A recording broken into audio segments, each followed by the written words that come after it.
Hey guys, welcome back to XRP and Beyond. Today, there was a couple of things that happened, well, over the weekend, and I'm just going to be covering them today. And here's one of them. Well, I guess this didn't really happen over the weekend, but I thought I'd highlight this. And this is Eleanor Terrett. She says, remember the SEC government X hack from January 9th?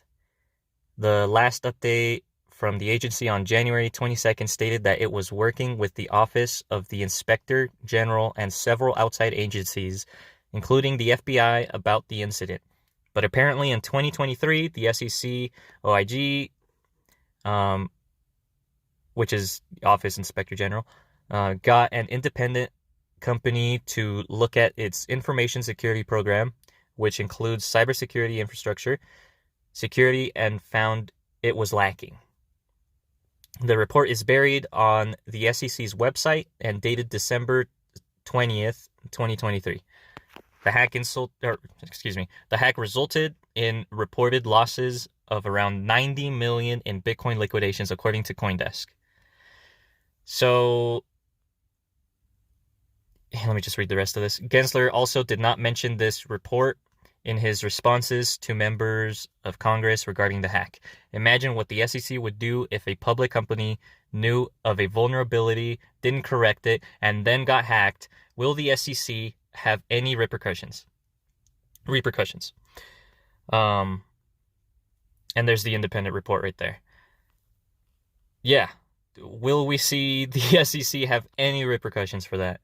Because obviously that did result in a lot of losses there for that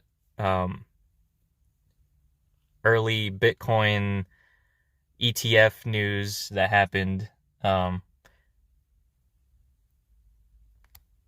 with them getting hacked and everything. I don't know, but we'll see if anything happens.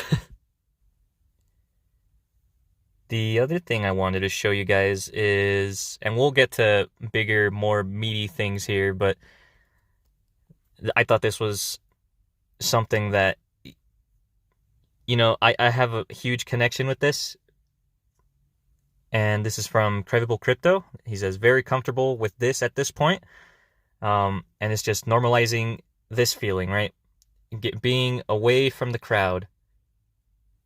That's what it's going to take for you to be successful in investing. Not even like anything specific, but that's just how investing should be treated as, because the herd is usually wrong. Just look at the data and you'll be convinced of that too. So the next thing here, this is just kind of going hand in hand. So this has just been circulating a lot on Twitter, and it's the Ohio State.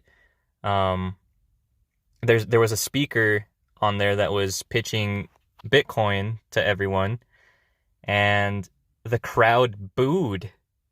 They booed Bitcoin. My guess is they probably got some sort of bad feelings about it. Probably thanks to the FTX collapse, right? It was like the biggest thing that happened in crypto. And I think that just ruined the reputation a lot.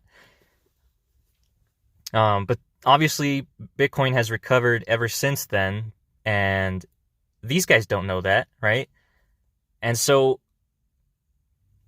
this is why Credible Crypto is saying this is bullish. The majority still doesn't get it. We're still early AF. And yeah, I agree with that. I'm not sure if Bitcoin's going to be making a ton of gains. But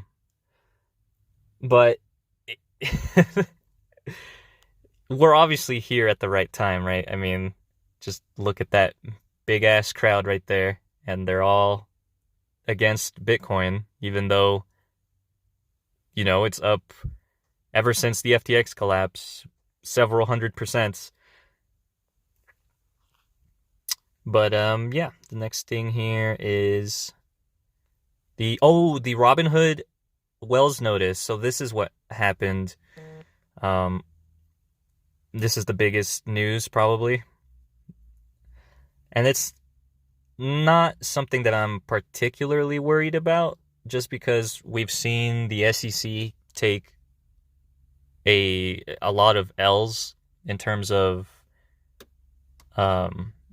anything coming out from any crypto lawsuits.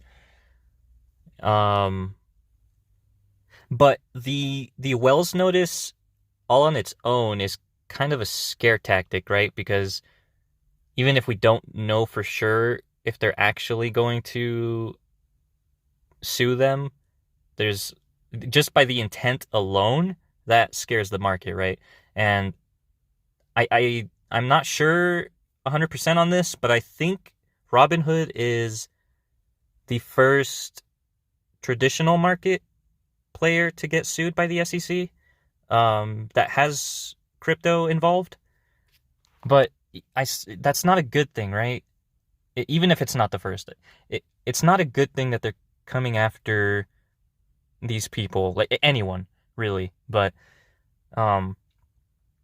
this is probably going to scare other U.S. traditional players from doing anything crypto related, right? Because you would fear the SEC coming after you. Obviously, they've been very hostile towards us. So we'll see what happens with this. But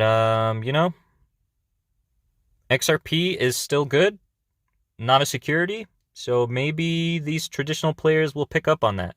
I don't know. We'll see. Okay, and this is a tweet from, or I guess a post from Meta Lawman.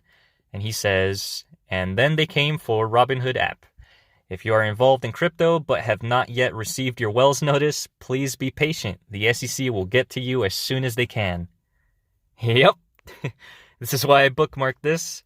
The SEC is just doing whatever it can in its power to just completely destroy crypto, right? As much as it can. And I'm not sure if this is a play on their hands to try to get their incumbent friends to buy in at the cheapest prices possible.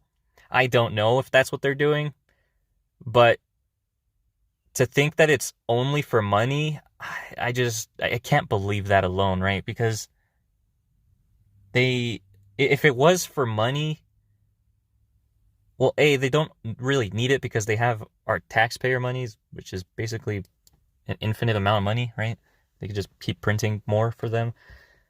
And obviously, they have a budget too, but you get what I mean.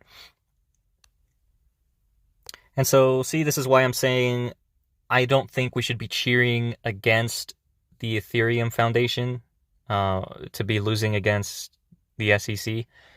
I can understand if the ICO stuff was illegal transactions, just so long as crypto is allowed to thrive from here and ETH isn't considered a security and the MetaMask wallets are fine to be used and aren't banned and stuff, there's a lot that could go wrong with this, and we'll just keep track of it. But anyways, I think that's all for today, guys. Stay tuned for tomorrow's video. Leave a like, subscribe, leave a comment. Let me know what you guys think. I'd love to have more discussions with you guys in the comments. And I'll see you guys in the next video. Peace.